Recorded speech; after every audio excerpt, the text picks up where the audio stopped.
ప్రపంచంలో ఏ నేరస్తుడికి జరగని అన్యాయపు తీర్పులు జరిగిన దాఖలాలు బైబిల్లో రికార్డ్ చేయబడ్డాయి. ప్రతిపక్షం కాకుండా ఒకవేళ ఆయన పక్షం నిలబడి మనం మాట్లాడితే ఆయన యందు ఏ నేరము లేదు. అయితే ఆయన నేరస్తుడుగానే మనం అందరూ అంగీకరించాలి. ఆయనను గూర్చిన తీర్పులు చాలా విచిత్రంగా ఉంటాయి. చూడండి, మనం చదువుతున్న ఈ అధ్యాయాలు ఏదో సువార్తల్లో రాయబడ్డాయి కనుక చదువుతున్నామని కాదు, కానీ ఈ ఒక జడ్జిమెంట్కి సంబంధించిన ప్రతులు. ప్రభు అయిన యేసుక్రీస్తు వారి యొక్క కేసు డైరీ ఇది, సువార్త. ఏం జరిగింది? ప్రపంచ న్యాయస్థానాలన్నీ ఒక స్లోగన్ చెప్తాయి, 1000 మంది తప్పించుకున్నా పర్లేదు కానీ ఒక నిర్దోషికి శిక్ష పడకూడదని చెబుతుంది. కానీ ప్రపంచ న్యాయ వ్యవస్థ సిగ్గుపడిపోయేలా, ఒప్పుకునేలా నిర్దోషికి శిక్ష పడింది. ప్రపంచ న్యాయస్థానాలన్నింటిలో నీ స్లోగన్ ఇక్కడ నిశ్శబ్దమైపోయింది. ఎన్నిసార్లు తీర్పు జరిగిందంటే సుమారు 5 సార్లు జడ్జిమెంట్ ఇచ్చారు ఆయనకి. 5 సార్లు జడ్జిమెంట్లో ఆయనకు వచ్చింది ఏంటంటే ఈయన యందు ఏ నేరము లేదు. ఈయన యందు ఏ నేరము లేదని జడ్జిమెంట్ 5 సార్లు వచ్చినా నిర్దోషిని చంపేశారు. ఈ ఒక్క కాన్సెప్ట్ మనం ఆలోచించడానికి కొద్ది నిమిషాల సమయాన్ని మనం కేటాయిద్దాం. ఏమి నేరం చేశాడంటే ఏ నేరం ప్రూవ్ చేయబడలేదు. నేరం చేయకపోయినా న్యాయస్థానం దగ్గర నిలబడతారంటే ఒక విషయం, ఒక పెద్ద ఆయన ఒక మంచి మాట అన్నాడు, న్యాయస్థానానికి వెళ్ళిన వారందరూ నేరస్తులు కాదు, న్యాయస్థానానికి వెళ్ళిన వారందరూ నేరం చేయలేదని ఉద్దేశం కూడా లేదు. అంటే 2 రకాల మనుషులు వెళ్తారు. ఇక్కడ ఎన్నో రకం మనుషుడు అంటే ఈ 2 కేటగిరీల్లో ఆయన ఏ నేరం చేయలేదంటే 2వ కేటగిరీకి ఆయన ఏ నేరము చేయలేదు. ఏ నేరము చేయకపోయినా 24 గంటలు అంటే ఒక రోజులో 24 గంటల్లో సుమారు 5 సార్లు తీర్పు జరిగిందంట. 5 సార్లు తీర్పులో ఏం జరిగిందో ఒకసారి మనం చూద్దాం ఒకసారి. యోహాను సువార్త 8వ అధ్యాయం, దీని మూలాలు చూద్దాం. యోహాను సువార్త 8వ అధ్యాయం, యోహాను సువార్త 18వ అధ్యాయం, క్షమించండి 12వ వచనం నుండి. అంతటా సైనికులను యూదుల బంట్రోతులను యేసుక్రీస్తు వారిని పట్టుకొని ఆయనను బంధించి మొదట అన్న యొద్దకు ఆయనను తీసుకొని పోయారు. ఇప్పుడు మనం ఆయన్ని ఏ విధముగా నేరస్తుని చేశారో ధ్యానించబోతాం. జరిగిన విషయాన్ని మీరు గమనించండి. సైనికులు, సహస్రాధిపతియు, యూదుల బంట్రోతులు యేసుని ఎంటబెట్టుకుని ఆయనను బంధించి, ఎంతమంది వెళ్ళారు చూడండి, టీమ్స్.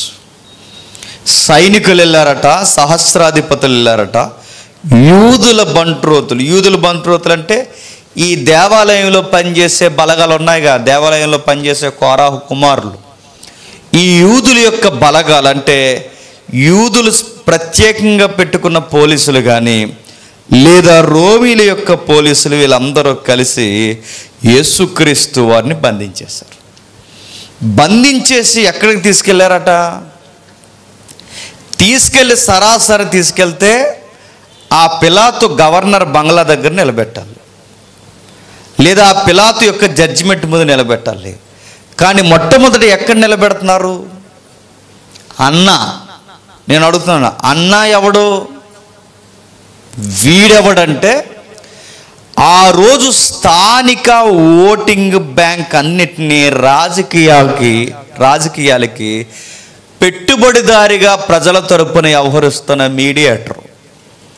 మరో మాటలో చెప్పాలంటే ఇతగాడు దేవుని సేవకుడు అయిన వాడట. ప్రజల యొక్క ఓటింగ్ అంతా వాడి చేతిలో పెట్టుకోవడమే కాదు, వాడి చేతిలో పెట్టుకుని గవర్నమెంట్కి ప్రజలకి మధ్య, ఆ మాట అనొచ్చు లేదో నాకు తెలియదు కానీ, ఒక రొంకు రాజకీయం చేస్తున్నాడట. అంటే వీడు ఎలాంటోడంటే దేవుని సేవకుడిగా కొనియాడబడుతున్నవాడే ఒక మాటలో చెప్పాలంటే ఈయన యాజకుడు. యాజకుడు అంటే తెలుసుగా, సేవకుడు. యాజకుడిగా ఉన్నవాడు రాజకీయాల కంటే ఈ జడ్జిమెంట్ విషయాలు వీడికి సంబంధం ఏంటంటే, వీడు పెద్ద రొంపు రాజకీయాలు చేస్తూనే ఈ పదవిలోకి వచ్చాడు.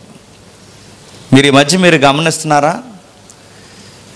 సేవకుల చుట్టూ రాజకీయ నాయకులు తిరగాలి, కానీ రాజకీయ నాయకుల చుట్టూ ఎందుకు?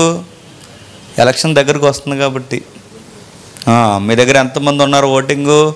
మా దగ్గర ఒక 5,000 మంది ఉంటారండి. సాయంత్రం ఒకసారి గెస్ట్ హౌస్కి వచ్చి కలవండి.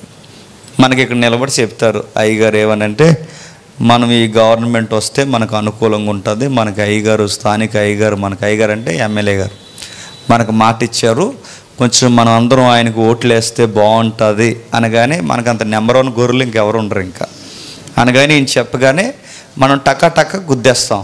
కానీ ఆల్రెడీ ఈయనకి లోపల గుద్దేశారన్న విషయాన్ని మనకు తెలియదు. ఏం గుద్దేశారు, ఎన్ని నోట్లెట్టు, ఎన్ని నోట్ల కట్టలతో గుద్దారు మనకు తెలియదు. ఎంతమంది ఓటింగ్ అని చూపించుకుంటారు. మరో విషయం చెప్పినా, చాలామంది రొంపు రాజకీయ నాయకులు సేవకులకి ఫోన్ చేస్తారు. ఈ ఎలక్షన్ టైంలో ఇదిగో మీరు మాకు సపోర్ట్ ఇవ్వండి, మేము ఇన్నింగ్లోకి వస్తే మేము ఏం చేస్తామంటే మీకు కమ్యూనిటీ హాల్ కట్టిస్తాం మేము అనగానే హాల్ కోసం ఓట్లు వేసేస్తాం మనం. ఇదిగో మేము ఇన్నింగ్లోకి వస్తే ఏం జరుగుద్దంటే, మీ ఎదుట ఉందిగా మీ చర్చికి కొంచెం ప్రాంగణానికి మీకు పర్మిషన్ ఇస్తాం, మేము కనుక అధికారంలోకి వస్తే మీకు ఇలా చేస్తాం అలా చేస్తాం, మేము అధికారంలోకి వస్తే ఇదిగో మేము ఇలా చేయబోతున్నాం అంటే, మీరు అధికారంలో వచ్చినా రాకపోయినా మాకు పర్లేదు కానీ ఎంత ఇస్తారు చెప్పండి అని ప్యాకేజీలు మాట్లాడేసుకునే కొందరు సిగ్గులేని బోధకులు ఉంటారు. అలాంటి వాడు ఎవడు అన్నగాడు. వీరి గురించి కొంచెం ఇన్ఫర్మేషన్ చూడండి. లూకాసు సువార్త 3వ అధ్యాయం, లూకాసు సువార్త 3వ అధ్యాయం 2వ వచనం చూడండి. అన్నాయు కయప ప్రధాన యాజకులుగాను ఉన్న కాలమున అరణ్యములో ఉన్న జకర్య కుమారుడైన అన్నా కైఫ ఎలా ఉన్నారట? ప్రధాన యాజకులు. వీళ్ళ చరిత్ర ఏం చెప్తుందంటే, గవర్నర్తో మాట్లాడి ఈ పోస్టింగ్ ఎంచుకున్నారట. ఏ పోస్టింగు? దేవాలయంలో పనిచేసే పోస్టింగ్. మీరు చరిత్ర తర్వాత మన సందర్భం కాదు. అంటే సొలొమోను మందిరంలో లేదా సొలొమోను పునాదుల మీద కట్టిన ఏ రోజు కట్టించిన మందిరంలో పనిచేయాలి అంటే అక్కడ పోస్టింగ్లు, అంటే ప్రధాన యాజకుడి పోస్టింగ్లు గవర్నర్ నిర్ణయిస్తున్నాడట. ప్రధాన యాజకుడు ఎలా ఉండాలన్నది లేవీకాండం చెప్పాలి. ప్రధాన యాజకుడు ఎవడవ్వాలన్నది ధర్మశాస్త్రం చెప్పాలి. ఇదిగో ఇతను ప్రధాన యాజకుడు అవడానికి ఇతని క్వాలిఫికేషన్స్ ఉన్నాయి అని ధర్మశాస్త్రం చెప్పాలి. కానీ ఇక్కడ ప్రధాన యాజకుల్ని ఎవరు నియమిస్తున్నారట? రాజకీయ నాయకులు. అంటే సంఘాలలో ఏ సేవకుడు ఉండాలో ఏ సేవకుడు ఉండకూడదో వీటన్నిటిని నిర్ణయించే ఆ నిర్ణయాన్ని ఎవరు తీసుకున్నారట? ఎవరు? రాజకీయ నాయకులు. నా మాటలు మీకు అర్థమవుతున్నాయా? కొన్ని మెయిన్ చర్చెస్లో, ఆ చర్చిలు అంటే మా ఏరియాలో ఉన్న ఈ మెయిన్ చర్చ్లో, ఈ చర్చిలోకి నాకు పోస్టింగ్ కావాలంటే సేవకుడుగా అంటే దానికి రికమెండేషన్ చేస్తారు తెలుసా? బాధాకరమైన విషయం ఏంటి తెలుసా? లంచాలు కూడా ఇస్తారు అక్కడ పోస్టింగ్. ఏది అచ్చు గవర్నమెంట్ ఉద్యోగాల్లాగానండి. లంచాలు ఇస్తారు, రికమెండేషన్ చేయించుకుంటారు, ఓటింగ్ పెట్టుకుంటారు.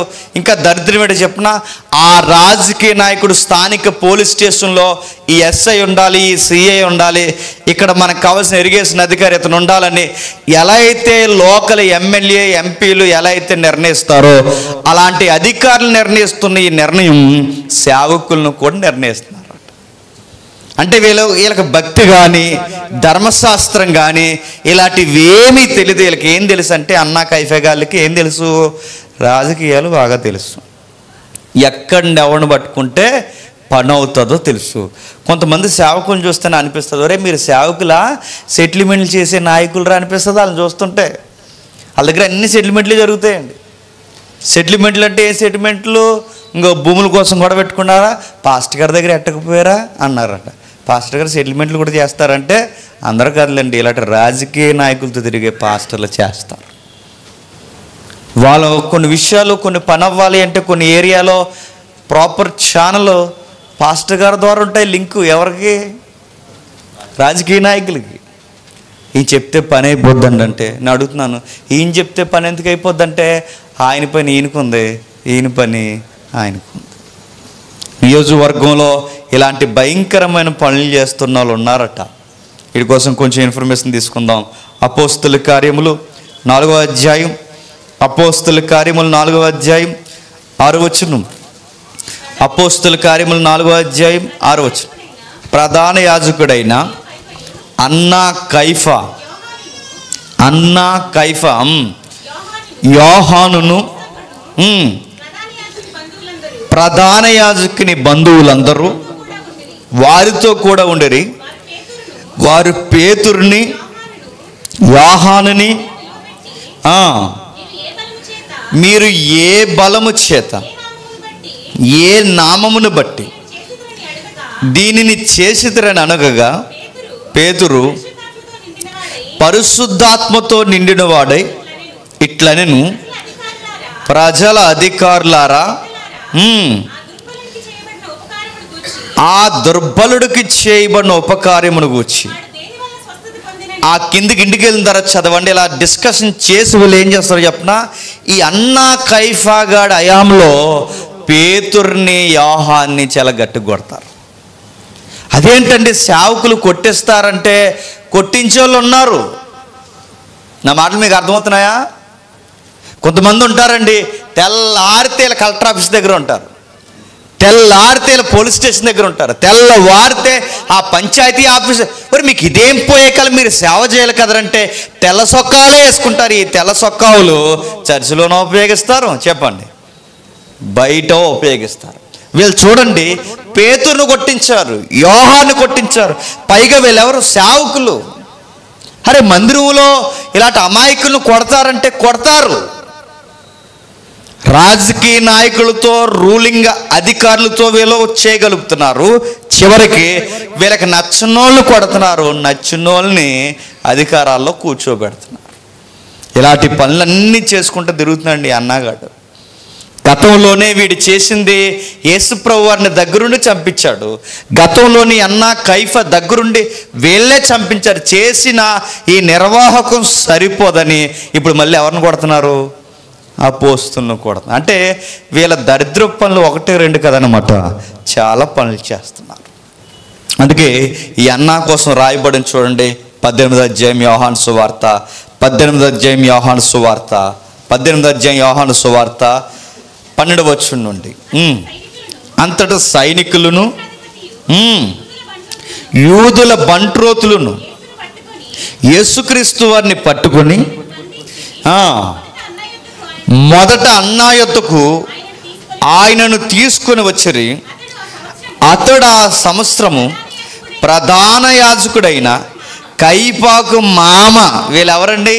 మామాళ్ళు. ఎవరు? జాయింట్ ఫ్యామిలీలో ఉన్నారట. ఎందుకంటే వీళ్ళిద్దరు కలిసి ఆ చర్చిని రన్ చేస్తున్నారు. చర్చ్ అంటే సొలొమోను మందిరాన్ని. ఆ మందిరాన్ని రన్ చేయడమే కాదు, ఈ లోకల్ పార్టీలందరితో వీళ్ళు రాజకీయాలు జరిగిస్తున్నారు. అందుకే వీళ్ళ రాజకీయ మైండ్ కనుకే యేసుక్రీస్తు వారిని ఎలా చంపాలో పక్కా స్కెచ్ చేశారు. రాజకీయ నాయకులు స్కెచ్లు వేస్తారు కదండి, వాళ్ళ ప్లాన్ గీస్తారంటే కొంతమంది ఉన్నారు, వాళ్ళ పక్కా ప్లాన్ గీస్తారు వాళ్ళ చేతులకు మట్టి అంటుకోకుండా. యేసుక్రీస్తు వారిని ఎవరు చంపేశారంటే యూదులు చంపేశారన్న మాట పక్కన పెడితే రాజకీయాల యొక్క ఊబులు ఆయన ఇరికించేశారు. ఇప్పుడు ఒక మాట మీరు గమనించండి, వీళ్ళకి చంపే అధికారం లేదు. ఎవరికి? యూదులకి. యూదులకి కానీ ఇశ్రాయేలుకి కానీ ఒక మనుష్యుని చంపే అధికారం వాళ్ళకి లేదు. వీళ్ళ గనక ఎవరినైనా చంపారే అనుకోండి, వీళ్ళు ఏం చేస్తుందంటే రోమ ప్రభుత్వం మిమ్మల్ని అంటే వీళ్ళని పరిపాలిస్తున్నది ఎవరు? రోమ ప్రభుత్వం. ఈ ప్రభుత్వం కింద ఎవడైనా ఇంకొకరిని చంపితే మీకు చంపే అధికారం ఎవడిచ్చాడరా అని చంపినోడిని ఘోరంగా సిలువే చంపుతారు. అందుకే యేసు ప్రభు వారి మీద జరిగిన ఈ ఎత్తుగళ్ళు 1-2 కాదు, చాలాసార్లు ఈయన సిలువకి అప్పగిద్దామని చాలా ఎత్తుగళ్ళు వేశారు.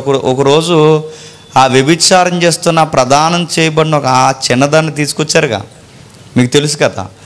ఆ చిన్నదాన్ని తీసుకొచ్చి అందరి మధ్యలో పడేశారు. ఆ చిన్నదాన్ని తీసుకొచ్చి అందరి మధ్యలో పడేసినప్పుడు కావాలని యేసుక్రీస్తు వారిని మర్డర్ కేసులు ఇరికించాలని ప్లాన్ చేశారు. మీకు 8వ అధ్యాయం చరిత్ర తెలుసుగా, రాళ్ళు ఇచ్చుకుంటే సందర్భం. అక్కడ తీసుకొచ్చి ఏమన్నారంటే, వీళ్ళు తీసుకొచ్చారు. తీసుకొచ్చిన తర్వాత వీళ్ళు ఏమంటారంటే, ధర్మశాస్త్రం ఇలా చెబుతుందిగా రాళ్ళు ఇచ్చి కొట్టి చంపేమని. మరి రాళ్ళు ఇచ్చి కొట్టి చంపేమంటే నువ్వు మంచి బోధకుడివి. ప్రదానం చేయబడినంటే ఎంగేజ్మెంట్ చేసుకున్న ఈ అమ్మాయి తన ఎంగేజ్మెంట్ అయిన అబ్బాయి కళ్ళు కప్పి ఇంకొకడితో ఇదిగలాంటి భయంకరమైన పని చేస్తుంది. నువ్వేం చేస్తావు? మన మోసే ధర్మశాస్త్రం ఇలా చేసిన వాళ్ళని రాళ్ళు ఇచ్చి కొట్టి చంపమంది కదా, అందుకని నువ్వు మొదటి రాయి అన్నారు. అంటే మొదటి రాయిని పడితే మిగిలిన వాళ్ళందరూ రాళ్ళు వేసి కొట్టి ఆ అమ్మాయిని చంపేస్తారు. అప్పుడు దర్యాప్తుకు వస్తారు ఎవరు? రోమ ప్రభుత్వం, రోమ అధికారులు వచ్చి ఈ అమ్మాయిని ఎవరు చంపారని అడుగుతారు. ఎవరు చంపారంటే వాళ్ళ దర్యాప్తులో అందరూ చెప్తారు, స్థానికులందరూ, అదిగో మొట్టమొదట యేసుప్రభువు వారు రాయేశాడు, అయిన అయాంలోనే ఈ అమ్మాయిని చంపేశారు. ఇది ఎప్పుడైతే ఈ కీ పాయింట్గా దొరుకుతుందో ఆ రోజే యేసుక్రీస్తు వారిని సిలువేసేస్తారు. అంటే వీళ్ళ ప్లాన్ ఈరోజు ఇప్పటికిప్పుడు జరుగుతుంది కాదు, చాలాసార్లు స్కెచ్లు వేశారు. ఎవరికి? యేసుక్రీస్తు వారికి. అంటే ఆ రోజు అమ్మాయి మీద కానీ రాయి పడితే అందరూ తలకు రాయి వేసేసి ఆ అమ్మాయిని చంపేసి, పలానా వారి యొక్క ఆధ్వర్యంలో అమ్మాయి చనిపోయిందంటే యేసుప్రభువు వారిని, ఇదిగో అమాయకురాలు నువ్వు చంపావు గనక నిన్ను మేము చంపుతున్నామని చంపేస్తారు. యేసుప్రభువు కుయ్యెత్తి ఎరిగాడు గనకే, ఆయనకి ఆ రోజు అలా చనిపోవడం ఆయనకి ఇష్టం లేదు గనకే ఆయన అన్నాడు, రాయిలు వేద్దాం కానీ మొదట పాపం లేనివాడు రాయేయండి అన్నాడు. జడ్జిమెంట్లు ఊహించినట్టు రాలేదు, వాళ్ళకి దొరికేశారు. పైగా ఒక మాట అన్నాడు ఆయన, మీలో పాపం లేనివాడు మొదట రాయేయండి అనగానే అందరూ ఒకటి పక్షాన అడుగుతుంది. ఎందుకంటే ముందు రాయి ఎవడేస్తాడని తీసుకెళ్ళిపోతారు. ఎవరు? ఇప్పుడు ధర్మశాస్త్రం కూడా పక్కన మొట్టమొదటి రాయి ఎవడేసాడంటే చెప్పండి, ఆయన తీసుకెళ్ళిపోతారు. అందుకే ఈయనతో రాయి వేయిద్దాం అనుకున్నారు, కానీ ఆయన ఏమన్నాడు, మీలో ముందు నిర్దోషి రాయేయండి అంటే ఇప్పుడు ఈ మోతుబరులు అందరు నిలబడ్డారు. ఎవరు? ప్రధాన యాజకులు, ఇలాంటి వారు, ఈ మోతుబరులు, ఈ పూజారులు అందరు నిలబడ్డారు. వీళ్ళందరి దృష్టిలో మేకపోతే గాంభీర్యం భక్తి ఉంది, మేము నీతిమంతులమే అని వేసారనుకోండి రాయా, అంగి ఇప్పి తీసిపోతారు ఎవరిని. అందుకే యేసుప్రభువు వారు ఆయన నిరికిద్దాం అనుకున్నారు, ఈయనే తిరగేసి ముందు మీరు వెయ్యండి అన్నాడు. నోరు మూసుకుని వెళ్ళిపోయారు. ఇలాంటి ప్లానింగ్స్ అన్నీ చేస్తున్నారు వీళ్ళు. ఆ ప్లాన్ వర్కౌట్ అవ్వలేదు. ఒకరోజు ఈ పక్కా స్కెచ్ చేసి కూర్చున్నాడండి. ఎవరు? ఈ అన్న. ఏమని స్కెచ్ చేశాడంటే చూడండి ఒకసారి, 11వ అధ్యాయం యోహాను సువార్త 11వ అధ్యాయం, యోహాను సువార్త 11వ అధ్యాయం 47వ వచనం నుండి. యోహాను సువార్త 11వ అధ్యాయం 47వ వచనం నుండి. కాబట్టి ప్రధాన యాజకులను పరిసయ్యులను మహాసభను సమకూర్చి మనం ఏమి చేయుచున్నాము, ఈ మనుష్యుడు అనేకమైన సూచక్రియలు చేయుచున్నాడే. ఇంతకీ ఈ సందర్భంలో ఏం సూచక్రియ జరిగింది? ఏ సూచక్రియ జరిగిందంటే అప్పుడు లాజరు చచ్చిపోయాడుగా. లాజరు చనిపోతే అందరూ చూస్తుండగా లాజరు బయటికి రా అంటే లాజరు వచ్చేసాడు. లాజర్ని బయటికి రమ్మనగానే కుళ్ళిపోయిన ఆ దేహాన్ని లాజరు బయటకు వచ్చేసరికి వాళ్ళకి ఆశ్చర్యం కలిగింది. ఎప్పుడైతే వాళ్ళకి ఆశ్చర్యం కలిగిందో ఈ సూచక్రియ జనాలందరి దృష్టిలో ఎంత గొప్ప కార్యం జరిగిపోయింది, ఇప్పుడు మనం అందరం యేసుప్రభునే కాదు లాజర్ని చూడాలి, యేసుక్రీస్తు వారిని చూడాలని ప్రజలు ఎప్పుడైతే తండోపతండాలకు వస్తున్నారో, ఈ వస్తున్నప్పుడు వీళ్ళందరికీ అసూయ వచ్చేసినట్టు. ఎవరికి? ఈ ప్రధాన యాజకులు వీళ్ళందరికీ లేవనుకున్నారంటే, అరే ఇలాగైతే మనం ఇలాగే చూస్తూ వదిలేస్తే ఈ సూచక్రియల చేత అనేక మందిని ఇతను ఆకర్షించేస్తాడు. ఒక రోజుకి మన మేకపోతే గాంభీర్యం భక్తి ఉండదు, మనం అందరం ఏమవుతామంటే ఖాళీ అయిపోయిన పాత్రలాగా అయిపోతాం. అందుకే ఏం చేద్దాం అందరూ ఈయనకి ఫాలోయింగ్ పెరిగిపోతున్నారు, అందరూ ఈయన వెనకాల వెళ్ళిపోతున్నారు. ఈయన వండర్స్ చేస్తున్నాడు, మంచి ప్రీచింగ్ ఉంది, ఈయన నిలబడితే దయ కరుణ అన్నీ ఉన్నాయి, ఈయన వెనకాల జనాలు వెళ్ళిపోతున్నారు.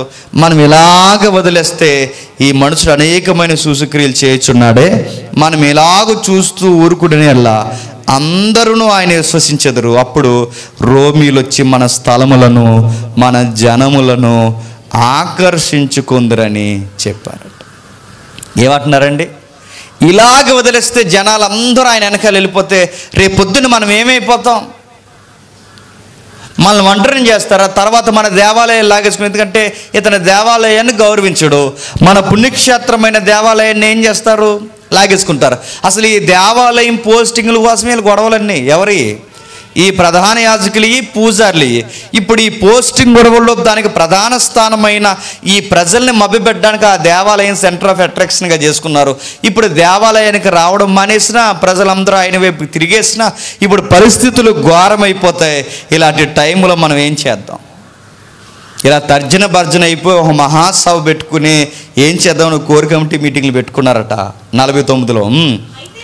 అయితే వారిలో కైఫా అని ఒకడు ఆ సంవత్సరము ప్రధాన యాజకుడై ఉండి మన జనమంతయు ఒక మనుష్యుడు ప్రజల కొరకు చనిపోవుట ఉపయుక్తమని మీరు ఆలోచించుకొనరని వారితో చెప్పను. తనంతట తానే ఇలాగూ చెప్పలేదు కానీ ఆ సంవత్సరము ప్రధాన యాజకుడై ఉండెను గనక యేసు ఆ జనము కొరకును ఆ జనము కొరకు మాత్రమే కాక చెదరిపోయిన దేవుని పిల్లలను ఏకముగా సమకూర్చుటకును చావనే ఉన్నాడని ప్రవచించెను. కాగా ఆ దినము నుండి ఆయనను సంపనాలోచించును. వీళ్ళు ఏం ఫీల్ అవుతున్నారండి? సభలు ఏం ఫీల్ అవుతున్నారు? అందరూ ఈయన వెనకాల వెళ్ళిపోతున్నారు, అందరూ చూసుక్రియలు చేస్తే అందరూ చూసుక్రియలు చూస్తుంటే ఈయన వెనకాల వెళ్ళిపోతున్నారు. ప్రజలందరూ ఈయన వెనకాల వెళ్ళిపోతే రేపు పొద్దున మన పరిస్థితి ఏంటి? ఇతను నిలువరించకపోతే రేపు పొద్దున మనకు మనుగడ ఉండదు, మన దేవాలయాలు మనుగడలో ఉండవు, మన రాజకీయాలతో ముడిపడిన మన పరిచర్యలు మనుగడలో ఉండవు. ఇవన్నీ ఆగిపోకుండా ఉండాలి అంటే ఈ మనసుని ఏదోలాగా మట్టు పెట్టాలి. ఇలాగే వదిలేస్తే చివరికి రోమా ప్రభుత్వానికి యూదులు బలహీనమని తెలిస్తే పూర్తిగా మనల్ని ఆక్యుపై చేసేస్తారు వాళ్ళు. ఎందుకంటే యూదులందరూ క్రైస్తవులు అయిపోతే యూదులు ఉండరుగా, ఈ యూదులు లేనప్పుడు వాళ్ళకి మనం దొరికేస్తాం. ఇలాంటప్పుడు మనం ఏం చేద్దామంటే ఈ కైఫా అన్న వాళ్ళు ఇద్దరు పెద్ద రాజకీయ నాయకులతో ముడిపడ్డారు కదండి. వీళ్ళు ఏమన్నారంటే అస్సలు మీకు పొరపని చేస్తలేదు అన్నారట. ఎవరిని? ఈ సభలో ఉన్న పెద్ద మనుషుల్ని, ఈ సభలో ఉన్న వారిని అందరిని ఏమన్నారంటే అస్సలు మీకు బుర్ర పని చేయట్లేదు, మీకు విషయం చెప్తున్నాను, నా సలహా మీరు పాటించండి, మీకు ఏం తెలుస్తలేదు అసలు. ఎందుకంటే ఈ రాజకీయ బుర్రలు పెద్ద బుర్రలు ఎవరి? ఈ అన్నాగాడివి కైఫై. ఈ పెద్ద బుర్రలు ఏం ఆలోచిస్తున్నాయి చూడండి. మీకు మాట చెప్తున్నాను, మీకు గమనించండి. మన జనమంతయు రోమీల చేతిలో చనిపోవడం మంచిదంటారా? మనకి రిప్రజెంట్గా ఒకడు ఉన్నాడని ఈడు ఒక్కడే రోమీల చేతిలో చనిపోవడం మంచిదంటారా? అలా ఎంత ఎదవ బుర్ర చూడండి. వాళ్ళు ఎవరిది? రాజకీయం బుర్ర. నిజంగా రాజకీయం బుర్రేనండి వాళ్ళది. ఇతనికి మనందరికీ రిప్రజెంట్ అని చెప్పుకుంటున్నాడు. క్రీస్తు అంటే అభిషక్తుడు, అంటే మనకు రాజు, అంటే అనాయింటింగ్ అనే వ్యక్తిని ఏమంటారంటే అనాయింటింగ్ చేయబడిన వ్యక్తిని ఇశ్రాయేలుకి రాజు అంటారు. ఇప్పుడు ఇశ్రాయేలుకి రాజు అయితే ఇప్పుడు మనందరికీ రాజుగా చెప్పుకుంటున్నాడు అన్నారు. ఇప్పుడు వాళ్ళు మన మీదకి దండయాత్ర చేస్తే రాజుని చంపేస్తారు, ప్రజల్ని చంపరు. అప్పుడు రాజునైనా ఇతను మనకి రాజుగా చెప్పుకుంటే ఇతన్ని చంపేస్తారు, మనల్ని వదిలేస్తారు, పైగా మన మీద వీళ్ళకి సింపతి వస్తుంది. రాజు లేని వీళ్ళకి మనమే రాజు అవుదామని మళ్ళీ మనతో టైఅప్ అయిపోతారు. ఎవరు? రోమీలు. ఎందుకంటే వాళ్ళకి ఓటింగ్ కావాలి కదా స్థానికంగా.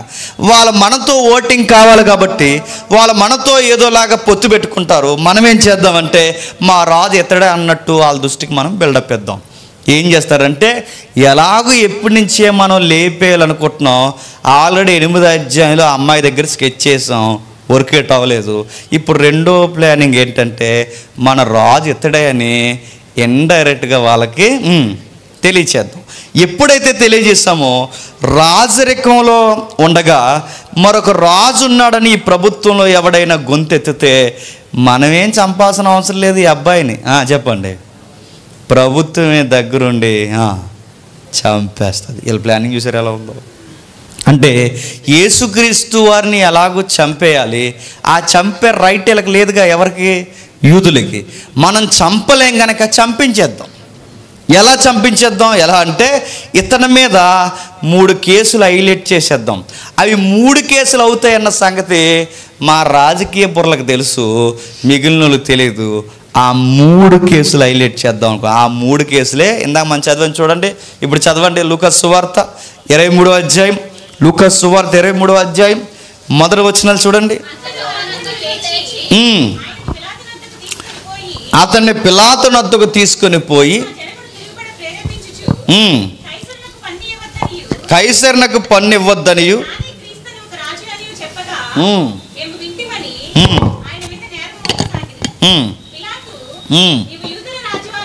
ఏంటంట ఒక విషయం చెప్తున్నారు చూడండి. మొట్టమొదటి కేసు ఏం పెడుతున్నారంటే ప్రజలను ప్రేరేపిస్తున్నాడు. రెండవది కైసరుకి పన్ను ఇవ్వద్దు అంటున్నాడు. మూడవది నేను ఒక రాజు అని చెప్పుకుంటున్నాడు. చూసారా? అంటే ఈ 3 కేసులు ఎలాంటి కేసులు చెప్పినా ఇంకా బెయిల్ దొరకవండి, క్షమాభిక్ష కూడా దొరకదు రామ ప్రభుత్వం. అలాంటి కేసులు అవి, అలాంటి కేసులు పెడుతున్నారు. ఆ కేసులు ఏంటంటే ప్రజలను ప్రేరేపిస్తున్నాడు, కైసరికి పన్ను వద్దంటున్నాడు, ప్రత్యేకంగా రాజు అని చెప్పుకుంటున్నాడు. అంటే ఈ 3 కేసులు ఎలాంటివంటే దేశద్రోహం కేసులు. అప్పుడప్పుడు చూస్తారా మొత్తం మాదులు మనల్ని ఏ కేసులు ఇరికిద్దామని చూస్తారు చెప్పండి. ఇంకో భరతమాతను గౌరవించలేదు వీళ్ళు అంటారు. ఇదిగో రాజ్యాంగాన్ని గౌరవించట్లేదు వీళ్ళు. మనం అనలేనివి కూడా మన మీదకి తిప్పి మన దేశ సార్వభౌమ అధికారాన్ని మనం అవమానిస్తున్నామన్నట్లు ఆ పదాలు ఎక్కువ హైలైట్ చేస్తారు. ఎందుకనుకున్నారు?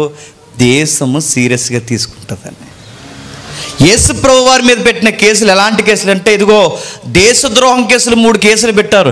ప్రజలను ప్రేరేపిస్తున్నాడు. మీరు ఎప్పుడైనా మీరు బైబిల్ ఆ 4 సువార్తలు చదవండి, ఎక్కడైనా ప్రజలను ప్రేరేపించినట్టు ఎక్కడైనా ఉందండి? ప్రజలను ప్రేరేపించడం అంటే ఏంటి?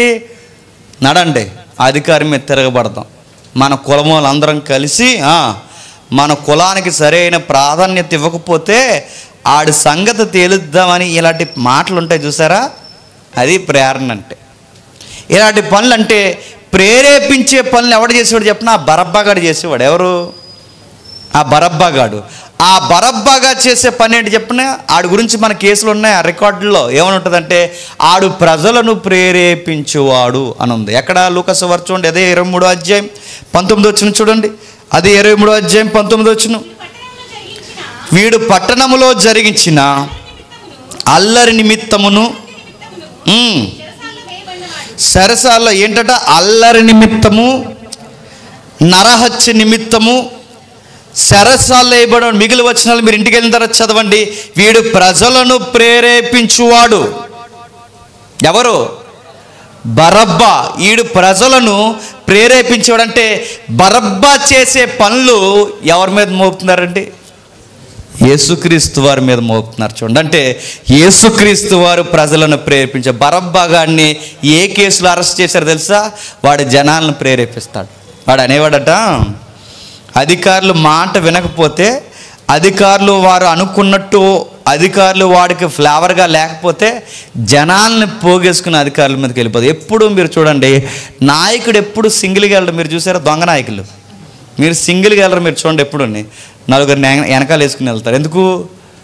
ఆ జనాలను ప్రేరేపిస్తే మాబ్ ఎక్కడైతే ఫామ్ అవుద్దో, రాస్తారోకి ఎక్కడైతే జరుగుద్దో, కలెక్టర్ అయినా చెప్పండి దిగు వస్తాడని నాటి దొంగ నాయకులకు తెలుసు. అందుకే చూడండి, జనాలు వెళ్తున్నప్పుడు వీడు ఒక్కడే వెళ్ళడం ఫైటింగ్కి. ఆ టెంట కింద వీడితో పాటు 100 మందిని కూర్చోబెడతాడు. ఎందుకు 100 మందిని కూర్చోబెడతాడంటే జనాలు ఎక్కువ ఉన్నకాడ అధికారులు మాట వింటారు. ఆ రోజైనా ఈ రోజైనా అది తెలుసు. అది ఈ దొంగ నాయకులకి. అందుకే చూడండి, కులం పేరు చెప్పుకుని బతుకుతారు. కులం పేరు చెప్పుకుని బతికితే కులం ప్లకార్డ్స్ పట్టుకుని తిరుగుతున్న మనకు కూడా ఉండదు. కులం పేరు చెప్పుతున్న ఈడి మాత్రం BMW కారు కొనేస్తాడు. ఎలా కొనేస్తాడు అర్థమవుతుంది. ఆ మాటలు మీకు అర్థమవుతున్నాయి. కుల నాయకులు ఉంటారుగా, బీసీ నాయకులు, ఎస్సీ నాయకులు, ఓసీ నాయకులు ఉంటారుగా, కులం పేరు మీద బతుకుతారు. ఈ నాయకుల మీద చూడండి, మన పిల్లలు మనం ఎంత చదివించుకుందాం ఉన్నా మనకు డబ్బులు ఉండవు, కానీ కులం పేరు చెప్పుకుంటున్న వీళ్ళ పిల్లలు మాత్రం పెద్ద పెద్ద స్కూల్లో USAలో చదువుతుంటారు. ఆ రోజైనా ఈ రోజైనా బరబ్బాగాడైనా ఇలాంటి నాయకులు మీరు చూడండి ప్రేరేపిస్తారు జనాన్ని. కానీ యేసుక్రీస్తు వారు ప్రేరేపించలేరు. ప్రేరేపించాడు ఆయన ఏం చేశాడు చెప్పనా? వారి జీవితంలో ఏకత జీవులుగా పడిపోయిన వారికి ఆదరణిచ్చాడు, స్వస్థత లేని వారికి స్వస్థతనిచ్చాడు, కళ్ళు లేని వారికి కళ్ళు ఇచ్చాడు, వారు కుంటు వారికి చక్కటి నడకనిచ్చాడు, చనిపోయిన వారిని తిరిగి లేపాడు. కానీ వీళ్ళు ఏమంటున్నారంటే ప్రజలను ప్రేరేపిస్తున్నాడు. మరో మాట అంటారు వీళ్ళు ఆ 23వ అధ్యాయంలో, కైసరికి పన్ను ఇవ్వద్దని చెబుతున్నాడు. కైసరికి పన్ను ఇవ్వద్దని నేను ఎప్పుడైనా చెప్పాడండి? కైసరికి పన్ను ఇవ్వద్దని చెప్పాడట. 25వ వచనం చూడండి ఏముంది అదే 23వ అధ్యాయం. అల్లరి నిమిత్తము, నరహత్య నిమిత్తము సరసాల్లో వేయబడిన వాడిని వారు అడిగినట్లు వారికి విడుదల చేసి, యేసును వారికి ఇష్టము వచ్చినట్లు చేయుటకు అప్పగించిన కిందికి వారు ఆయన తీసుకొని పోచుండగా పల్లెటూరు నుండి వచ్చుచున్న కురేనీయుడైన సీమోనను ఒకరిని పట్టుకొని యేసు వెంట సిలువను మోయుటకు అతని మీద దాన్ని పెట్టరు. మిగిలిన సువార్తలు ఉంటుంది, బలవంతంగా పెట్టరు. అంటే ప్రజలను ప్రేరేపించేవాడైతే, పన్ను వద్దని చెప్పేవాడైతే, ఆయన సిలువ వేస్తున్న టైంలో పబ్లిక్ ఎవరి మీద తిరగబడాలండి? సిలువ వేస్తున్న వారి మీద తిరగబడాలి. కానీ తిరగబడుతున్నారా? ఒకరిని బలవంతంగా తీసుకొస్తే కానీ మొయ్యలేని పరిస్థితి. ఎవరి సిలువ? యేసుక్రీస్తు వారి సిలువ. ఒకవేళ ఏమాత్రం ప్రేరణ ఉన్నా ఈ 12 మంది శిష్యుల్లో ఎవరో ఒకరు ఫైట్కి నిలబడాలి. నిలబడ్డారా? చల్లా చెదరైపోయారు. ఈయన ప్రేరేపించలేదు, పైగా పన్ను ఇవ్వద్దని ఎక్కడా చెప్పలేదు. మీరు కావాలంటే ఇంటికి వెళ్ళిన తర్వాత చదవండి.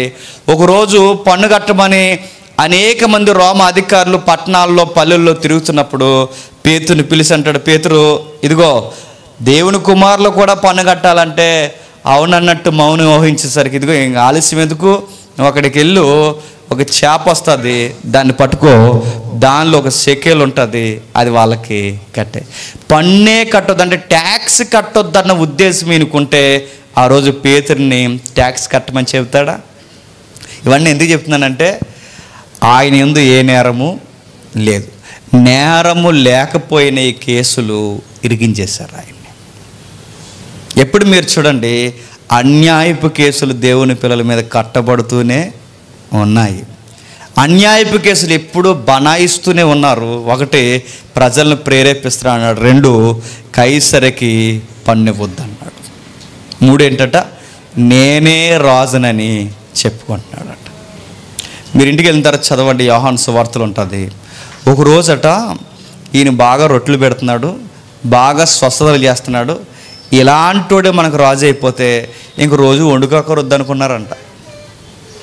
చూసారా, ఇంకా ఫ్రీగా తినేసి బతికేద్దాం అనుకుంటారంట ప్రజలు. ఇంక ఇలాంటోడు మాకు రాజు అయితే ఇంక రోజు వండుకోవాల్సిన గొడవ లేదు, ఇక డాక్టర్ గారితో కూడా పెద్ద పని లేదు, ఈయనే మనకి బాగా తినేసిన తర్వాత ఏమైనా ప్రాబ్లం వచ్చేస్తే ఈయనే మళ్ళీ మనకి అజీర్తి కూడా స్వస్థత ఈయనే చేసేస్తాడని ఈయన రాజుగా చేసుకుందామని యోహాను సువార్త 6వ అధ్యాయం అనుకుంటారు. కానీ ఈ ప్రజలు ఆయనను రాజుగా చేసుకుందామని అనుకుంటున్నారని తప్పించుకొని పోయినట్టు. ఈ మాటలన్నీ మనకి ఏం చెబుతున్నాయండి? అసలు ఎక్కడ వీళ్ళు పెట్టిన కేసుల్లో ఆయన యాక్టివ్గా ఉన్నట్టు ఎక్కడ మనకి కనిపించదు. ఆయన ప్రజలను ప్రేరేపించలేదు, ప్రజలను ఆదరించాడు. ఆయన పన్ను కట్టొద్దని లేదు, ఆయనే తన శిష్యులను పన్ను కట్టమన్నాడు. ఆయన నేను రాజునని ఎప్పుడూ చెప్పుకోలేదు. ఆయన రాజరికం వేరు, ఆయన రాజ్యం వేరు. కానీ ఆయన రాజు అన్నట్టు వేలే క్రియేట్ చేసి పడేశారు. అందుకే ఈ పిలాతు కానీ వీళ్ళ కానీ ఆ తీసుకెళ్ళి ఆయన ముందు నిలబెట్టినప్పుడు వాళ్ళు అడిగిన మొట్టమొదటి ప్రశ్న ఏంటి చెప్పండి? నువ్వు రాజువా అని అడిగారు. ఎందుకు అడిగారు ఆ క్వశ్చను? ఆ ఎఫ్ఐఆర్లో మెన్షన్ చేసింది ఏంటి? ఈయన రాజు అని చెప్పుకుంటున్నాడని అది క్రియేట్ చేశారు కనుక ఆ కేసులో హైలైట్ పాయింట్ అదే. నువ్వు రాజువా అంటే నువ్వు రాజువైతే నువ్వు రోమా ప్రభుత్వాన్ని ఎదిరించినట్టు లెక్క. మేము రాజులుగా మేము ఉండగా నువ్వు రాజు అని చెప్పుకుంటున్నావంటే నువ్వు దేశద్రోహం చేస్తున్నావని లెక్క. ఇంతకన్నా సిలువ వేయబడ్డానికి ఇంకా ఆధారాలు ఏం కావాలని దర్యాప్తులో స్ట్రాంగ్ ఆన్సర్ దొరకడానికి వాళ్ళు అడిగారు, నువ్వు రాజువా అని. యేసుప్రభు వారు అన్నారు, నువ్వు అన్నట్టే అన్నట్టు. నువ్వు అన్నట్టు అంటే ఏమన్నాడో ఆడికి అర్థమో లేదు. నువ్వు అన్నట్టే అని ఆయన ఆన్సర్ చెప్పాడు. కానీ విషయాన్ని అయితే గమనించండి, ఆయన యందు ఏ నేరము లేదు. మార్కు సువార్త 15వ అధ్యాయం 9-10 వచనాలు చూడండి. ప్రధాన యాజకులు అసూయ చేత యేసును అప్పగించురని పిలాతు తెలుసుకొని, నేను యూదుల రాజును విడుదల చేయగోరుచున్నారా అని అడిగెను. ఏంటట? ఈయన సిలువ వేయడానికి ఈ 3 కారణాల్లో ఏవి ప్రూవ్ చేయబడలేదట. ఏ మూడు? ప్రజలను ప్రేరేపించాడు, ఇది వాస్తవం కాదు, ఇది తప్పుడు కేసు అని తేల్చారంట. నెక్స్ట్, పన్నియొద్దన్నాడు, ఇది తప్పుడు కేసు, ఇది కావాలని పాయింట్ ఈయన మీద పెట్టారని తేల్చారు అధికారులు, మంచి దర్యాప్తులో ఉన్న ఆఫీసర్లు అండి వాళ్ళు. నెక్స్ట్, ఈయన రాజు అని చెప్పుకుంటున్నాడు, ఇది కూడా తప్పుడు కేసు అని నిర్ణయించుకున్నారు. మరి ఇవన్నీ తప్పని తేలినప్పుడు మరి మీకు ఏం అర్థమైంది? ఈయన ఎందుకు అప్పగించారంటే వాళ్ళకు ఒక విషయం అర్థమైందంటే వాళ్ళ దర్యాప్తులో వీళ్ళ అసూయ చేత అప్పగించారు. అంటే పెద్ద చెప్పుకోదగ్గ కారణాలు ఏమీ లేవు, కానీ ఈయనంటే వాళ్ళకి నచ్చట్లేదు కనుక అసూయ చేతే అప్పగించారు. ఈ విషయం ఎవరికి బాధపడిందట? పిలాతుకు బాధపడింది, హేరోదుకు బాధపడింది, అక్కడున్న రాజు దర్బార్లో ఉన్న అధికారులందరికీ బాధపడింది. ఈయన అసూయ చేతే అప్పగించారని. మరి ఈయన అసూయ చేత అప్పగించినప్పుడు ఈయన యందు ఏ నేరము లేదని అర్థమైనప్పుడు, ఈ నేరం లేదన్నప్పుడు విడుదల చేయాలి కదండి. మరి విడుదల చేయకుండా ఎందుకు సిలువేశారంటే మెజారిటీ అంటే పబ్లిక్లో మెజారిటీ ఈయన ఏమవ్వాలని కోరుకుంటున్నారు? సిలువ అంటే ప్రజలు ఏం కోరుకుంటున్నారంటే ఈయన ఏదో అలా చచ్చిపోవాలి. ఈ పాయింట్ అధికారులకు అర్థమైందంట. నా మాట మీకు అర్థమైందా? నా మాటలు మీకు అర్థమవుతున్నాయి లేదంటే ఈయన చనిపోవడానికి చావుకు తగ్గ కారణాలు ఏమి లేవు. దేశద్రోహం కేసులు పెట్టారు, ఇవేవి ప్రూవ్ చేయబడలేదు. ఆయన ప్రేరేపించలేదు, ఆయన పన్ను కట్టొద్దని ఎక్కడ అనలేదు, ఆయన రాజుని ఎక్కడ డిక్లేర్ చేసుకోలేదు, ఈ లౌకికమైన రాజ్యం కొరకు ఎంపర్లు ఆడలేదు. అది పిలాతుకి స్పష్టంగానే చెప్పాడు స్టేట్మెంట్లో, నా రాజ్యం ఈ లోక సంబంధమైనది కాదు, నీ రాజ్యానికి నా రాజ్యం ఏ డోకా లేదని స్పష్టంగా చెప్పాడు. ఆయన ఒప్పుకున్నాడు, ఆయన సొంత స్టేట్మెంట్లో ఆ జడ్జిమెంట్ దగ్గర ఒప్పుకున్నాడు, నేను ఆ ఫీల్డ్లో లేను, నా రాజ్యం ఇక్కడ లేదు, నా రాజ్యం ఈ లోక సంబంధమైనది కాదు, అసలు నీ గవర్నమెంట్లో నా గవర్నమెంట్ కట్టాలని నేను అనుకోలేదు, నా గవర్నమెంట్ ఎలాంటి ప్రతిపక్షం వ్యవహరించే రూలింగ్ డిపార్ట్మెంట్ కాదని చెప్పాడంటే ఈ మూడిట్లో వాళ్ళ నిర్దోషం తెలిసిపోయింది. అయినా వదలలేదంటే సుమారు 5 సార్లు అటు తిప్పి ఇటు తిప్పి ఇన్నిసార్లు తిప్పి ఎన్నిసార్లు ఫైల్ తిరిగేసినా ఆయన యందు తప్పేమీ లేదు. మరి తప్పేమీ లేనప్పుడు వదిలేచ్చుగా, వదలలేదు. ఎందుకు వదలలేదంటే ప్రజల యొక్క ఓటింగ్ పడాలంటే ప్రజలకు నచ్చిందే చేయాలి. ప్రజల యొక్క ఓటింగ్ పడాలంటే ప్రజలకు నచ్చింది చేయాలి. ఎంత చేస్తారు? ఈ రొంపు రాజకీయ పదవులు అలవాటు అయిన వాళ్ళు ఆ కక్కిన వాంతు కుక్క మళ్ళీ తిరిగినట్టు, నేను సీరియస్గా చెప్తున్నాను, ఆ రాజకీయ పదవులు అలవాటైన వారు ఇదిగో రోతను తినడానికి సిగ్గులేని కడగబడిన పంది మళ్ళీ వెనక్కి వెళ్ళినట్టు ఆ పదవుల కొరకు అవసరమైతే దేవుణ్ణైనా అమ్మేస్తారంటే అమ్మేస్తారు, దేవుణ్ణైనా తాకట్టు పెడతారంటే తాకట్టు పెడతారు, చర్చిలు తాకట్టు పెడతారు, నమ్మకాలు తాకట్టు పెడతారంటే తాకట్టు పెడతారు. ఇదిగో చూడండి, దేవుడు, దేవుని కుమారుడు, ఈయన యందు ఏ తప్పు లేదని అధికారులకి స్పష్టంగా అర్థమైన ఎందుకు చంపించారంటే ఈయన్ని చంపకపోతే ప్రజల సపోర్ట్ మాకు దక్కదు. నేను చాలామంది క్రైస్తవ అధికారులు ముఖాముఖిగా అడుగుతున్నాను, వీళ్ళు యేసుప్రభుని నమ్మానని చెప్తారు, ఈ పెంట తినడానికి పెంట పదవుల కొరకు పోయి మళ్ళీ ఆ విగ్రహాలకి దండాలు పెడతారు. పోయిన అడుగుతున్నా, దానికన్నా ఆ పెంట తినడం మంచిది. యేసుప్రభు దగ్గర పాటలు పాడి, యేసుప్రభు వారి దగ్గర ఉపదేశాలు చెప్పి, యేసుక్రీస్తు వారి దగ్గర చక్కగా ఇన్ని కార్యాల్లో ఇన్వాల్వ్ అయ్యి ఇప్పుడు ఈ పదవి కొరకట అందరినీ దగ్గర చేసుకోవాలని టెంపుల్స్కి వెళ్ళారట. నేను అడుగుతున్నాను, ఆ రోజు అన్నా, కైఫా, ఆ పిలాతు, గవర్నర్లు వీళ్ళందరూ కలిసి ఏదైతే చేశారో ఈరోజు కూడా అదే చేస్తున్నారు. ఆయన యందు ఏ దోషం లేదని తెలుసు, మరి ఎందుకు ఇలా చేస్తున్నారంటే ప్రజల ఓటింగ్ పడాలి అంటే చెప్పండి, ఏ గడ్డైనా తింటారు. నేను మాట్లాడుతున్నానండి, క్రైస్తవ ఉపదేశకారాళ్ళు ఉన్నారు మనకి అందరిని మనం ఎలాంటి చెప్పినా ఈవిడ సాక్షిని చెప్పింది చాలు, ఇంక వెనక ముందు ఆలోచించకుండా పిలిపించేస్తాం అర్జెంటుగా. ఈవిడ కొత్తగా మారిందండి సినీ ఇండస్ట్రీ నుంచి అనగానే పిలిపించేస్తాం. ఇది ఈవిడ ఫలానా అండి మారిందని పిలిపించేస్తారు. వీళ్ళు ఏం చేస్తారు, ఫేమ్ వచ్చిన తర్వాత వీళ్ళు ఏం చేస్తారు చెప్పినా, టీడీపీలోకి వెళ్తారు, వైసీపీలోకి వెళ్తారు, ఇంకా ఏ పార్టీలో ఉన్నాయి ఈ పార్టీలోకి వెళ్తారు. ఇదే మీరు ఉపదేశాలు చెప్తున్నారుగా, జనాల్లో బాగా తిరుగుతున్నారంటే ఇది ఒక ఫేమ్ సంపాదించడానికి యేసుప్రభు యొక్క ట్యాగ్ ఉపయోగిస్తారు. ఆ ట్యాగ్ ఉపయోగించి జనాల మన్నన బాగా పొందుతారు. వీళ్ళ సాక్ష్యాలు చెప్తుంటే జనాలు బాగా వస్తారు. వీళ్ళ సాక్ష్యాలు ఇచ్చిన తర్వాత వీళ్ళ వెనకాల ఫాలోయింగ్ ఉందని ఈ రాజకీయ నాయకుడికి చూపించుకుంటారు. చూపించుకున్న తర్వాత ఏదో ఒక పదవి ఇస్తారు. ఏంటమ్మా మీరు క్రైస్తవురాలే ఉండి మీరు ఈ క్రైస్తవ విరోధ పార్టీలోకి వెళ్ళారేంటంటే తిరగేసి మనకు అట్టుమార్చినట్టు ఏమన్నారు చెప్పనా, క్రైస్తవ్యాన్ని కాపాడడానికి వెళ్ళానన్నారు. వారిని ఏంటట, క్రైస్తవ్యాన్ని కాపాడడానికి వెళ్ళారట. ఇది ఎలా ఉంది చెప్పనా, పదవుల కోసం ఏ గడ్డైనా తింటారంటే ఆ రోజు పిలాతు ముందు బాగా వినండి, ఈ అధికారులందరికీ తెలుసు ఆయన తప్పు చేయలేదని, అయినా ఇందుకు నిలబెట్టారంటే వీళ్ళ అధికారాలు కాపాడుకోవడానికి ఏదైనా చేస్తారు. మరో మాట చెప్పనా, ఇప్పుడు కానీ యేసుక్రీస్తు వారు ఉంటే అవసరమైతే యేసుక్రీస్తు వారిని మళ్ళీ సిలువకి వేయడానికి అప్పగించేస్తారు. ఇదిగో మీ గవర్నమెంట్ రావాలంటే ఈయన సిలువేస్తే గవర్నమెంట్ వస్తుందంటే పక్కపోయి చంపేడు మేము చూడలేంటుంటాం అంటారు.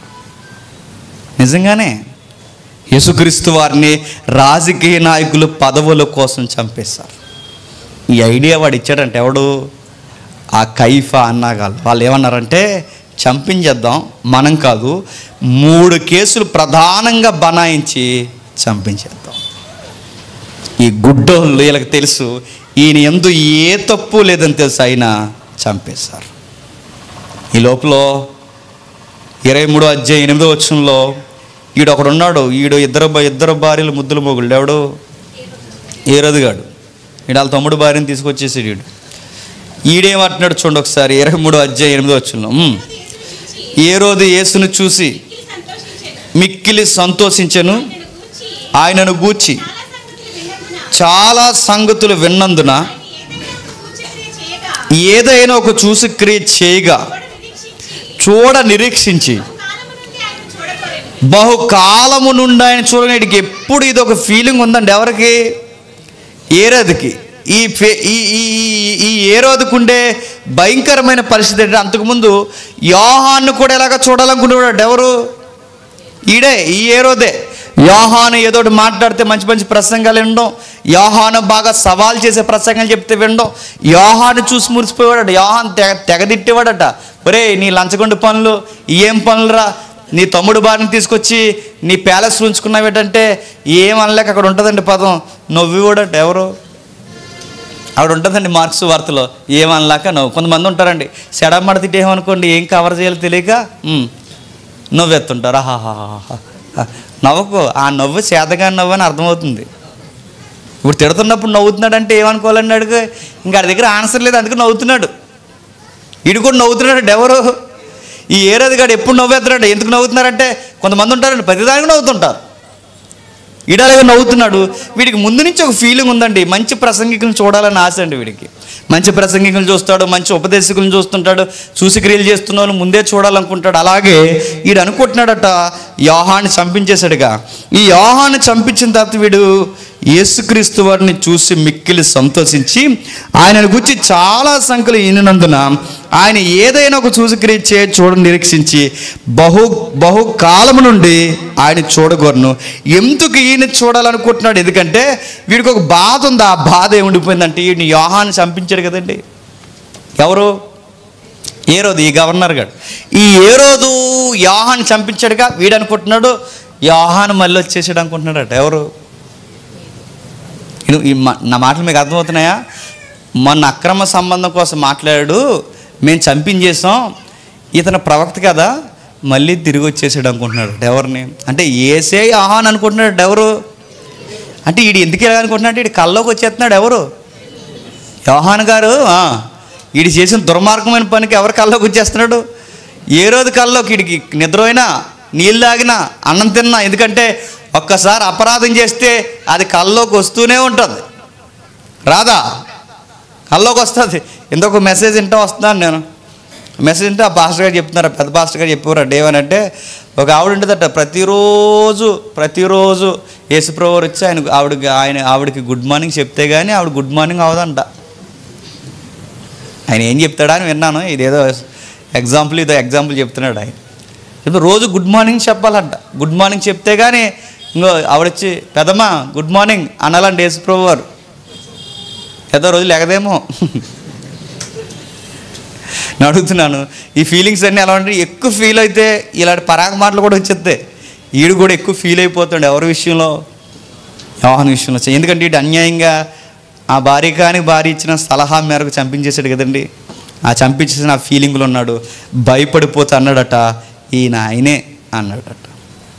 ఈయనొచ్చి వీడికి ఎంత భయం ఉందండి అంటే, పిలాతుకి ఇందాక తమ్ముడు చెప్తున్నాడు, పిలాతుకి తన భార్య చెప్పింది ఆ నిర్దోష జోలికి పోవద్దని. వీడికి భయం ఉంది. ఎవరికి? ఏరేది గాడికి. ఏమని? ఈయన యోహానే ఖచ్చితంగా అని. అంటే వీళ్ళందరికీ భయం ఉందని అడుగుతున్నాను. వీళ్ళందరికీ భయం ఉంది, ఈయన ఎందుకు తప్పు లేదని తెలిసింది. ఇన్ని భయాలున్నా మీరు ఎలా చంపేశారు అంటే చెప్పండి. పదవుల కోసం చంపేశారు, అధికారాల కోసం చంపేశారు.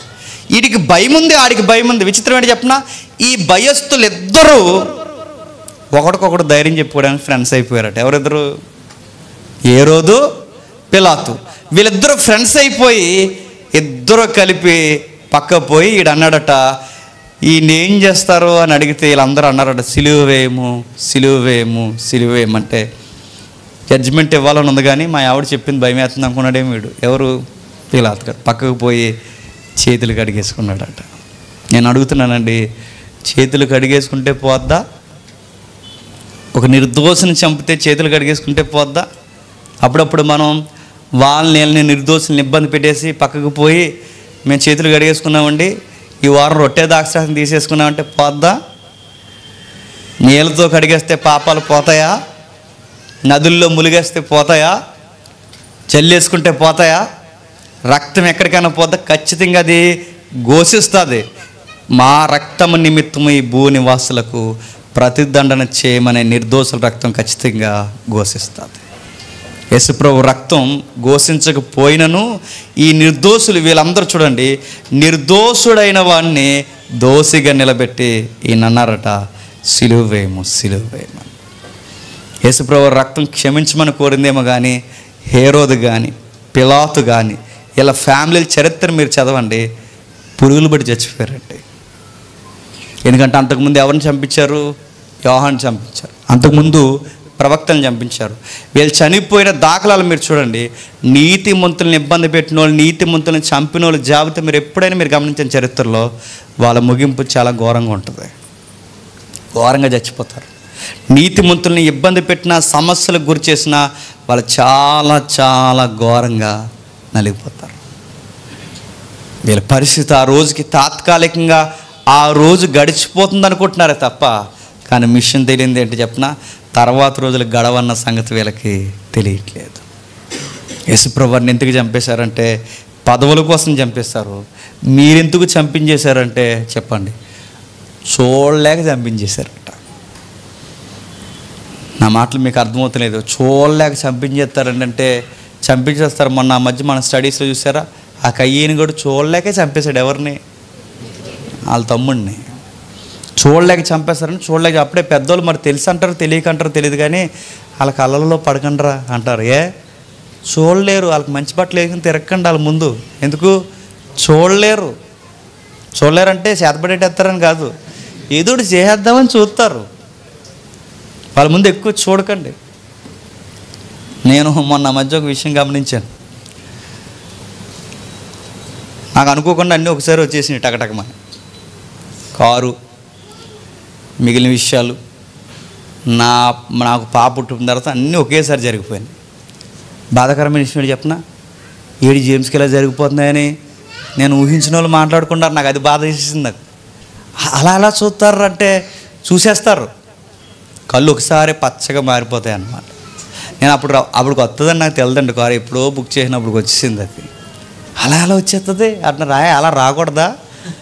అలా రాకూడదా అంటే అన్నీ ఒకేసారి రాకూడదు. జనాలకి ఎలా ఉంటారంటే అదో రకం అండి జనాలు.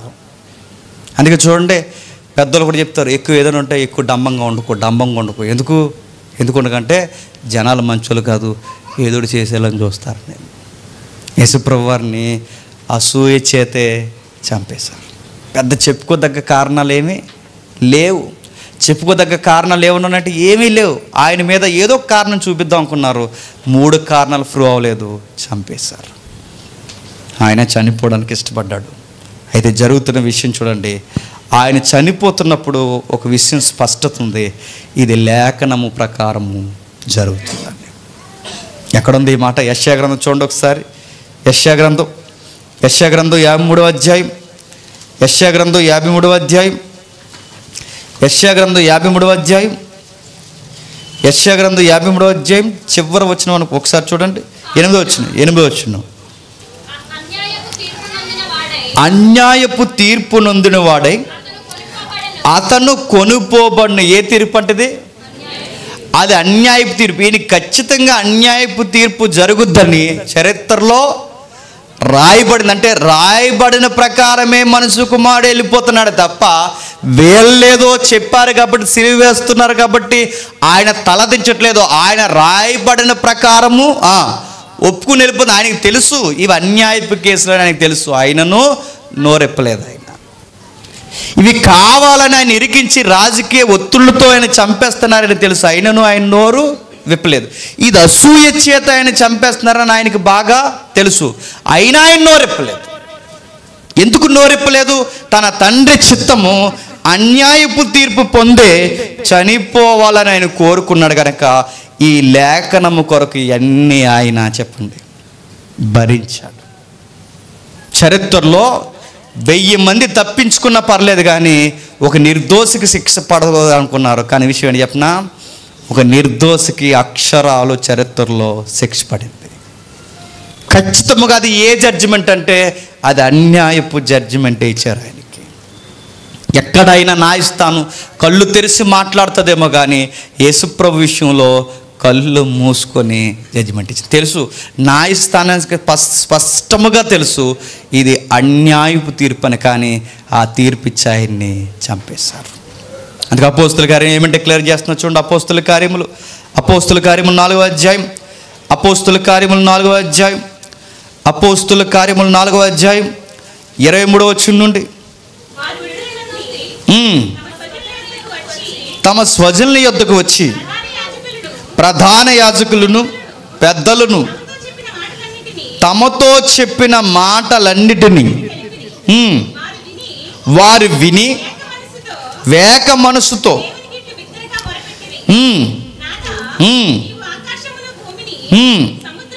సముద్రమును వాటిలోని సమస్తమును కలుగ చేసిన వాడివి అన్యజనులు ఏలల్లరి చేసిరి. క్వశ్చన్ మార్క్ రేట్ చేస్తున్నారు చూడండి.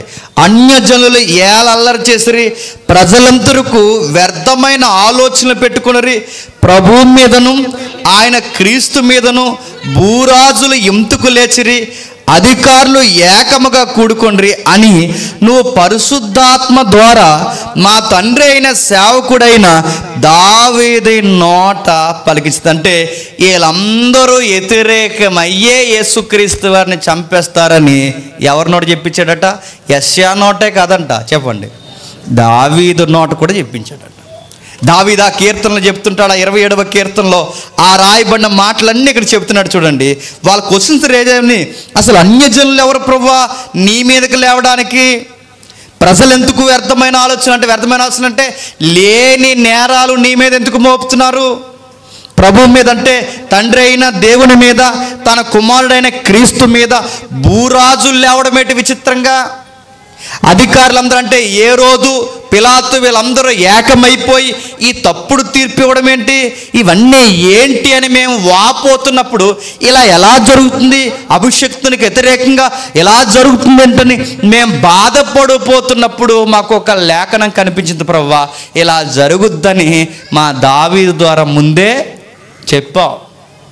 తప్పుడు కేసుల వలన ఆయన చనిపోలేదు, కానీ ఇలా జరగాలని నువ్వు నిశ్చయించావు గనక చనిపోయాడు. లేదంటే వాళ్ళు పెట్టిన కేసుల వలన, వాళ్ళు వేసిన మేకుల వలన ఆయన చనిపోలేదు. ఆయన ఎందుకు చనిపోయాడు తెలుసా? తన తండ్రి తన కుమారుడు ఈ విధముగా చనిపోవాలని కోరుకున్నాడు గనకే దానికి ఆయన సిద్ధపడిపోయాడు. అందుకే చెప్తున్నాడు, ఇది దావీదు ద్వారా పరిశుద్ధాత్మను ప్రేరేపించి ఆయన నోట వెంబడి ఈ మాటలు పలికించాడు. ఇంకేముంది చూడండి, అపోస్తుల కార్యములు ముగించుకుందాం. అపోస్తుల కార్యములు 25వ అధ్యాయం, అపోస్తుల కార్యములు 25వ అధ్యాయం 6వ వచనం నుండి, అపోస్తుల కార్యములు 25వ అధ్యాయం 6వ వచనం నుండి, కైసరికి వెళ్ళి న్యాయపీఠం మీద కూర్చుండి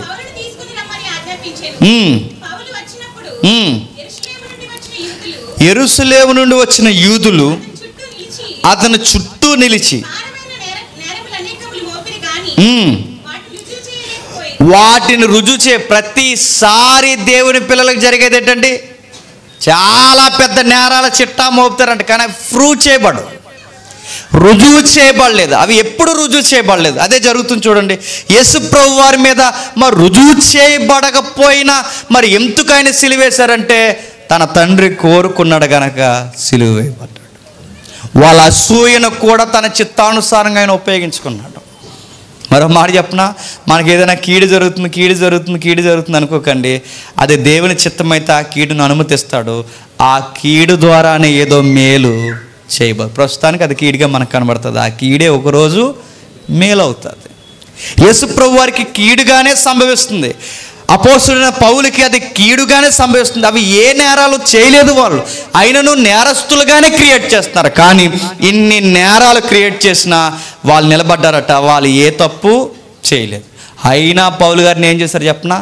అరెస్ట్ చేశారు, హౌస్ అరెస్ట్లో పెట్టారు. ఆయన అరెస్ట్ చేసి హౌస్ అరెస్ట్లో పెట్టి ఘోరంగా ఆయన చిత్రవద గుర్తు చేశారు. 27వ వచనం, అయితే సౌలు చక్రవర్తి యొక్క విమర్శకు తను నిలిపించవలనని చెప్పుకున్నందున నేను అతన్ని కైసరు యొద్దకు పంపించే వరకు నిలిపి ఉంచవలనని ఆజ్ఞ. అంటే ఈ కింద జడ్జిమెంట్లు సరిగా ఆయనకి రాలేదట.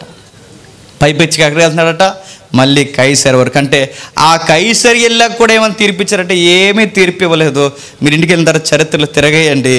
ఆ తీర్పులు ఆయన హౌస్ అరెస్ట్ చేసి లోపల పెట్టారు. చివరికి ఘోరంగా నీరో చక్రవర్తి హయాంలో చంపేశారు.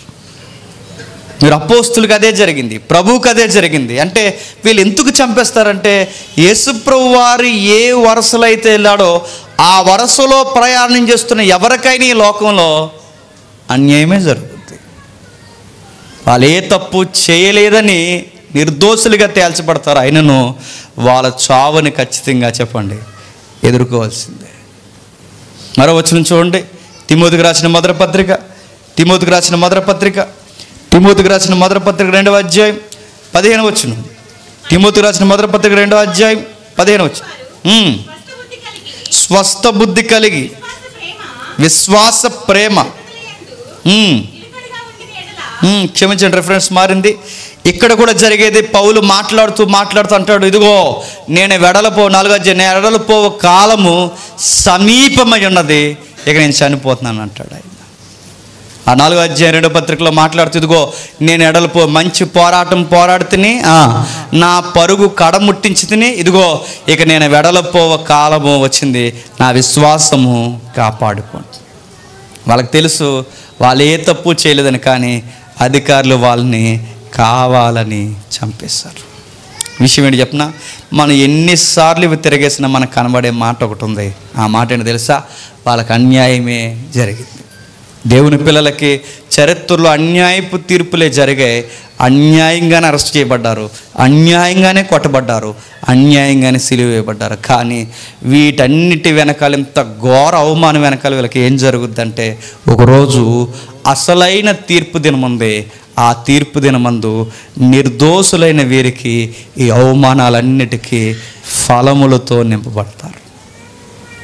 ఈరోజు యేసుప్రభువు వారు సిలువ చూస్తే నీకు నాకు ఏమి నేర్పిస్తున్నాడంటే, ఆయన నేర్పించేది ఒకటే, ఆయన అన్యాయంగానే సిలువ వేయబడ్డాడు. ఇప్పుడు అడుగుతున్నాను, వీళ్ళ తీర్పుల్లో అయితే ఈయన యందు ఏ నేరము లేదు. కానీ ప్రశ్న, ఆయన దేవుని దృష్టిలో నేరం ఉన్నవాడుగానే సిలువ వేయబడ్డాడు. మరి ఆయన యందు ఏ నేరం లేదంటే, పిలాతు జడ్జిమెంట్ ముందు ఆయన యందు ఏ నేరం లేదు, కానీ దేవుని జడ్జిమెంట్ ముందు ఆయన నేరస్తుడే. ఎందుకు? మన నేరాలన్నీ చెప్పండి ఆయన మీద వేసుకున్నాడు కనుక, మన నేరాలన్నీ ఆయన మీద పడ్డాయి కనుక, ఆయన యందు నేరం లేని ఆయన నేరస్తుడు చేయబడ్డాడు. దెబ్బలకు పాత్రలమైన మనం పూదండలు వేసుకోవడానికి విడుదల చేయబడ్డాం. దెబ్బలకు పాత్రలైన మనం నీతిమంతులుగా తీర్చబడ్డాం. నీతిమంతుడైన వాడు దెబ్బలకిని, కొరడా దెబ్బలకిని సిలువ వేయబడ్డానికి అప్పగింపబడ్డాడు. ఆ రోజు పిలాతు అడిగాడు, ఇతన్ని ఏం చేయమంటారు అని అడిగాడు. ఏం చేయమంటారంటే అందరూ అన్నారు, ఏమని? సిలువ వేయము, సిలువ వేయమని. ఇప్పుడు ఈరోజు పిలాతు వచ్చి అడిగినా మనందరం ఒప్పుకోవాల్సింది, ఈయన ఏం చేయాలంటే వదిలేయండి, వదిలేయండి అనలేం, అనకూడదు కూడా. మనకు నచ్చినా నచ్చకపోయినా మనం అనాల్సిన మాట అని చెప్పిన, ఆయనను సిలువ వేయం. ఎందుకంటే సిలువ వేయాలి? ఆయన సిలువ ఎక్కితేనే నీకు నాకు క్షమాపణ. ఆ రోజు యూదుల గుంపుల్లో మనం అందరం కలిసి నిలబడినా, వాళ్ళందరితో మనం కూడా నచ్చకపోయినా మనం అనాల్సిన మాట ఏంటో తెలుసా? సిలువ వేయము. ఇప్పుడు ఇంత స్పష్టంగా మనకు అర్థమైపోయింది, ఆయన వదిలేయండి అని అనలేం. ఇప్పుడు అర్థమైపోయినా, ఇప్పటికిప్పుడు జడ్జిమెంట్ అది తెచ్చినా ఇప్పుడు కూడా మనం ఏమనాలి చెప్పిన? సిలువ వేయము. ఎందుకంటే ఆయన అన్యాయపు తీర్పు పొందాలి, మన నేరాలన్నీ మోయాలి. ఆయన యందు ఏ నేరము లేదు, మన నేరాలన్నీ ఆయన మోసాడు కనుక ఆయన నేరస్తుడిగా చనిపోయాడు. ఆయన ఎందుకు చంపేశారంటే అసూయ చేసి చంపేశారు. ఆయన ఎందుకు చంపేశారంటే పదవుల కోసం చంపేశారు. ఆయన ఎందుకు చంపేశారంటే వాళ్ళ మనుగుడు కాపాడుకోవడానికి చంపేశారు. ఇవన్నీ మాటలనకాల ఒక మాట, ఆయన ఎందుకు చనిపోవడానికి ఇష్టపడ్డాడంటే తన తండ్రి చిత్తం ఇదే గనక ఇష్టపడ్డాడు. ఈ శ్రమ దినాల్లో ఈ సిలువను కూర్చున్న వార్తలు మనం ఎన్నిసార్లు ధ్యానించినాను, మనకు పదే పదే మిగిలే మాట, ఆయన మన నిమిత్తము చనిపోయాడు. కానీ శ్రమ దినాల్లో మనం ఏం చేస్తామండి? ఆయన చనిపోయాడన్న మాటలు మనకు జ్ఞాపకం ఉంటాయి లేదో నాకు తెలియదు, కానీ ఈ లెంట డేస్ అయిపోయినా ఎట్టుకుందాం పెళ్ళి అన్నారంట. లెంట డేస్లో పెళ్లి జ్ఞాపకం వచ్చిందంట. నేను అడుగుతున్నాను, లెంట డేస్లో నాన్ వెజ్ తినరంట. ఎందుకు తెల్లదు? ఎందుకు తినరంటే తెల్లదు, వాళ్ళకి తినరు అంతే. పెళ్ళి చేసుకోరు, ఏమి చేసుకోరు. అంటే వీళ్ళకి లెంట డేస్ అని జ్ఞాపకం ఉంది, కానీ లెంట డేస్లో ఎవరికి జ్ఞాపకం లేరు చెప్పండి? క్రీస్తు త్యాగము జ్ఞాపకం లేదు. అయినా నేను అడుగుతున్నాను, ఇలాంటి విషయాలు పదే పదే ప్రతి ఏడాది బోధించుకోవడానికి పెద్దలు తెలిసి తీశారో తెలియ తీసారు, అలవాటు అయితే మనకు వచ్చింది.